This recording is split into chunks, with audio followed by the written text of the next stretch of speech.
បងប្អូនជំរាបសួរខ្ញុំចន្ទធីកូនខ្មែររស់នៅប្រទេសហូឡង់បងប្អូនចានេះគឺជាទស្សនវិជ្ជាមើលពីលើយន្តហោះទៅនៅតៃប៉េបងប្អូនចា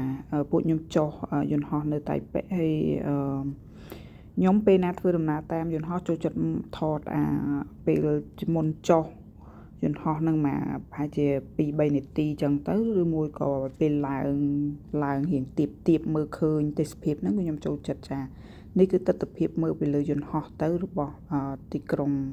តៃប៉េប្រទេសតៃវ៉ាន់ណាបងប្អូនចាមានអីស្រស់ស្អាតចាសម្បូរភ្នំសម្បូរហេដ្ឋារចនាសម្ព័ន្ធកំពុងតែធ្វើកសាងឡើងវិញចឹងណាបងប្អូនចាច្រើនមែនទែនចារីកស្គុះស្គាយ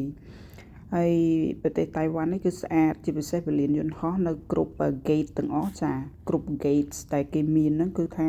គេធ្វើទីតាំងស្អាតបងប្អូននៅកន្លែងរងចាំឡើងឬក៏រងចាំយន្តហោះឡើងហ្នឹងណាបងប្អូនចានៅច្រកទ្វារចេញហ្នឹងគឺគេធ្វើតាមគេយកទស្សនវិជ្ជាមួយរបស់ប្រទេសមួយឬមួយក៏កន្លែងណាដែលជា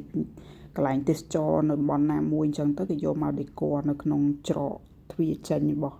ពលានហ្នឹងចាស្អាតអរគុណ